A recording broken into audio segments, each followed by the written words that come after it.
نحمده ونصلي ونسلم على سيدنا ومولانا رسوله النبي الأمين المتين الحنين الكريم الرؤوف الرحيم.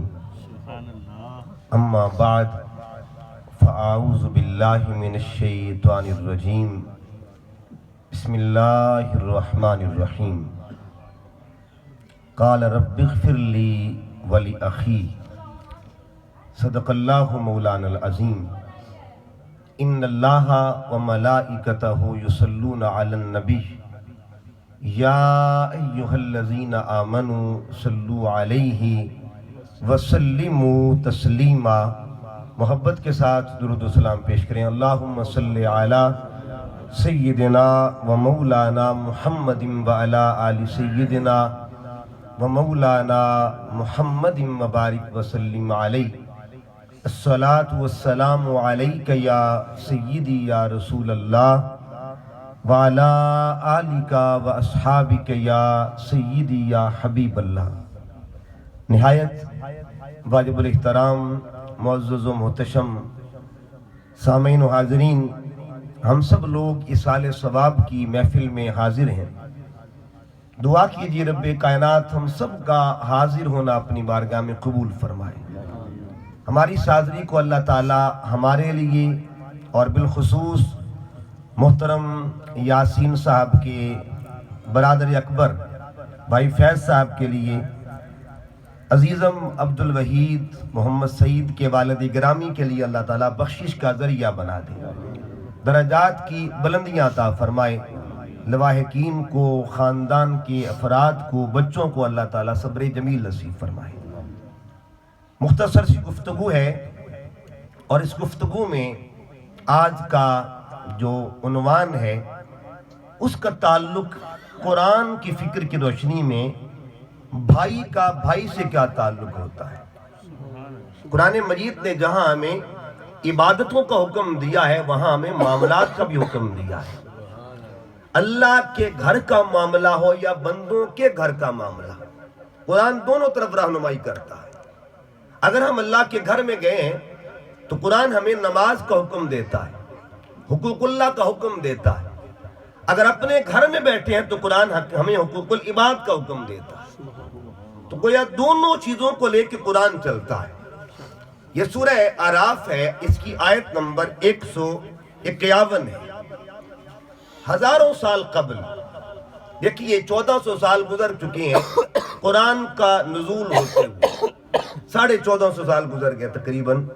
اس سے پہلے قرآن کے نازل ہونے سے تقریباً 2500 سال یا 3000 سال پہلے یہ عہد تھا، دور تھا حضرت موسیٰ علیہ السلام کا. اور اللہ نے اس دور کا تذکرہ کیا ہے، اس دور کی بات کی ہے، اس دور کی ایک دعا کا ذکر کیا ہے.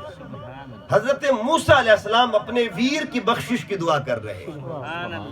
حضرت موسیٰ علیہ السلام اپنے بھائی کی بخشش کی دعا کر رہے ہیں. اللہ پاک نے اس دعا کو اتنا پسند فرمایا کہ اس دور میں دعا مانگی گئی. لیکن جب قرآن اتارا، میرے پاک محمد مصطفیٰ صلی اللہ علیہ وسلم کے قلب اطہر پر قرآن نازل ہوتا ہے، اللہ اس دعا کو بھی یاد فرماتا ہے، اس دعا کا ذکر کرتا ہے. صدیاں گزر جانے کے بعد بھی جس دعا کو اللہ نے سنبھال کے رکھا ہوا ہے اس دعا کا تعلق بھائی کے ساتھ ہے. دعا کیا کی؟ رب اغفر لی، اے اللہ میری بخشش کر دے، اور ساتھ ہی فرمایا ولی اخی، اور میرے بھائی کی بخشش کر دے.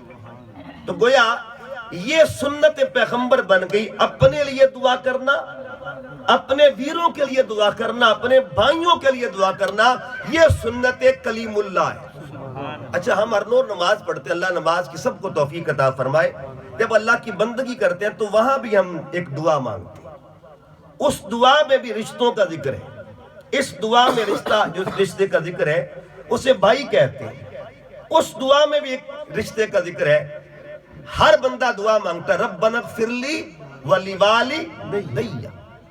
چونکہ یہاں دو طرح کا رشتہ میں بیان کروں گا کہ والدین کی بخشش کی دعا کرنا، بھائیوں کی بخشش کی دعا کرنا. گویا دو حق اللہ پاک نے ان دو دعاؤں کی شکل میں عطا کر دیے. کہ اولاد کا حق کیا ہے اور بھائی کا حق کیا ہے۔ اولاد کا حق یہ کہ وہ یہ دعا مانگے ربنا اغفر لی ولیوالدی، مولا میرے اور میرے والدین کی بخشش فرما، اور بھائی کا حق کیا ہے یہ دعا کر کے بتا دیا رب اغفر لی ولی اخی، مولا میرے اور میرے ویر کی بخشش فرما دے۔ اچھا دونوں دعائیں دو بندوں نے مانگی، اور منصب ان کے پاس کیا تھا؟ ایک دعا خلیل نے مانگی، ایک دعا کلیم نے مانگی، ٹھیک ہے جی۔ ایک دعا اس نے مانگی جس کو خلیل اللہ کہا جاتا ہے، اور ایک دعا اس نے مانگی جس کو کلیم اللہ کہا جاتا ہے۔ مانگی ان دو نبیوں نے تھی، مگر جب حبیب اللہ کی باری آتی ہے، دور محمد مصطفیٰ کا آتا ہے، قرآن اترتا ہے، اللہ نے کلیم والی دعا بھی عطا فرما دی اور خلیل والی دعا بھی عطا فرما دی، تاکہ محبوب دعا کر کے اپنی امت کو پیغام دے دینا کہ جب والدین کی بخشش کی دعا کرنا، سمجھ لینا ہم سنت ابراہیمی ادا کر رہے ہیں، اور جب بھائی کی بخشش کی دعا کرنا یہ تصور کرنا سنت کلیمی ادا کر رہے ہیں۔ اچھا وہ دعا قرآن میں اتار دی، قرآن میں دیکھ کے، چونکہ قرآن میرے اور آپ کے نبی پہ نازل ہوا ہے، قرآن میں وہ دو دعائیں رکھ کے ایک تیسری سنت بھی دے دی۔ وہ سنت تھی یعنی ماں باپ کی بخشش کی دعا کرنا سنت ابراہیمی تھی، بھائی کی بخشش کی دعا کرنا کس کی سنت تھی؟ سنت کلیمی تھی۔ اب حضور کو عطا کرنے کا مقصد کیا تھا؟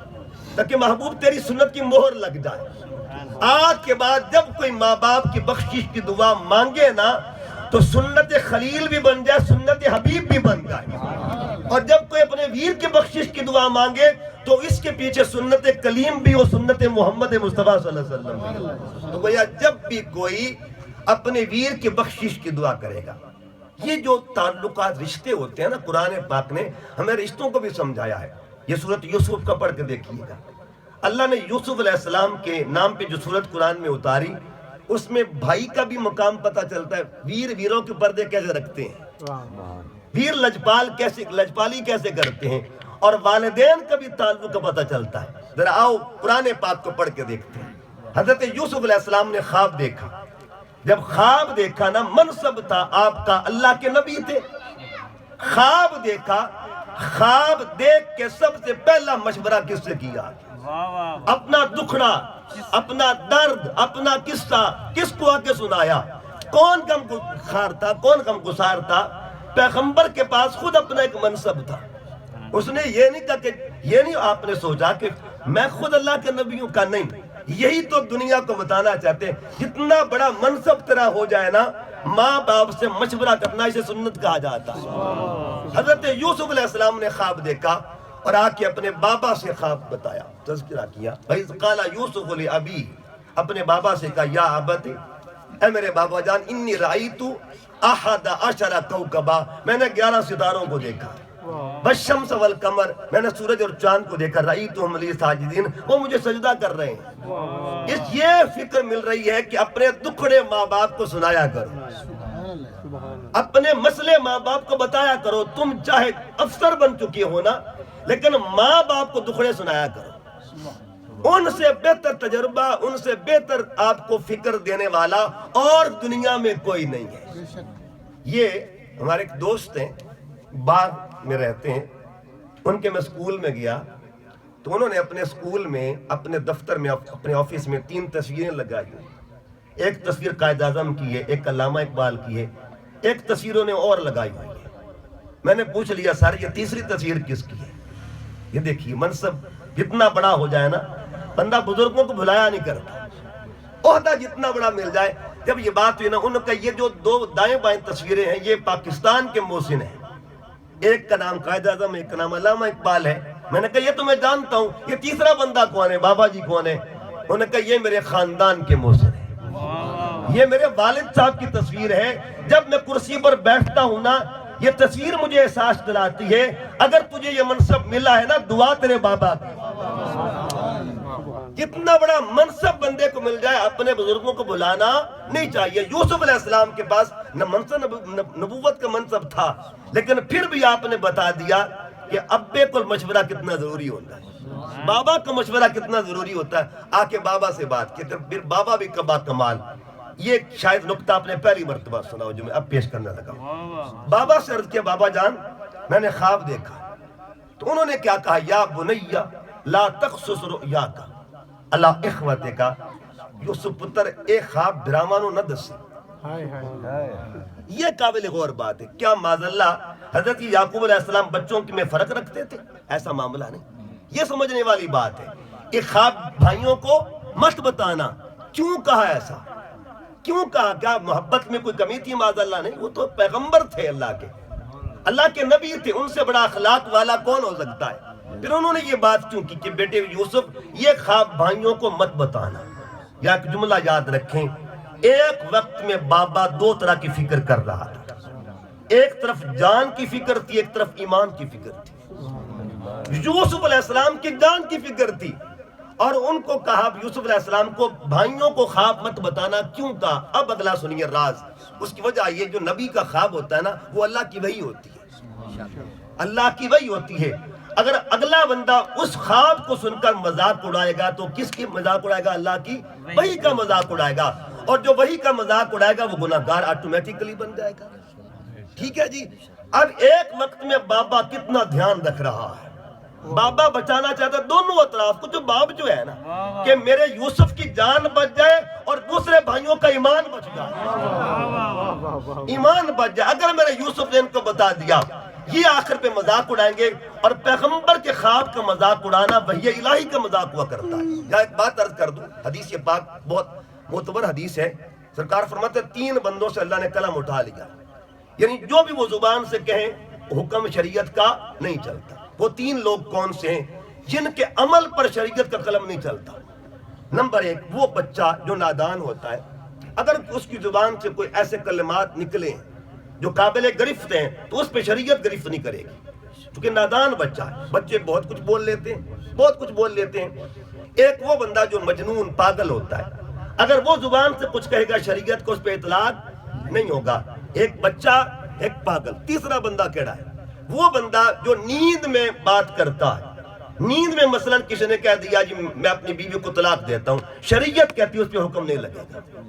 3 طرح کا حکم شریعت کا نہیں لگتا، بچے پر، پاگل پر، اور نیند میں اگر کوئی کلام کر رہا ہے. تو عام بندہ نیند میں کوئی معاملہ کرے، شریعت کا حکم، یہ مسئلہ سنیے گا، عام بندہ معاملہ کرے نیند میں شریعت کا حکم نہیں لگتا. لیکن پیغمبر کی نیند کتنی اعلیٰ ہوا کرتی ہے.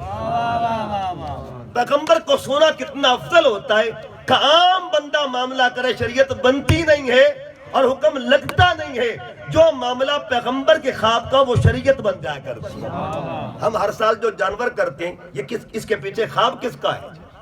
حضرت ابراہیم علیہ السلام کا خواب تھا نا. انہوں نے خواب دیکھا تھا اللہ قیامت تک کے لیے امت محمدیہ کو خواب پیغمبر کا فیض دے رہا ہے.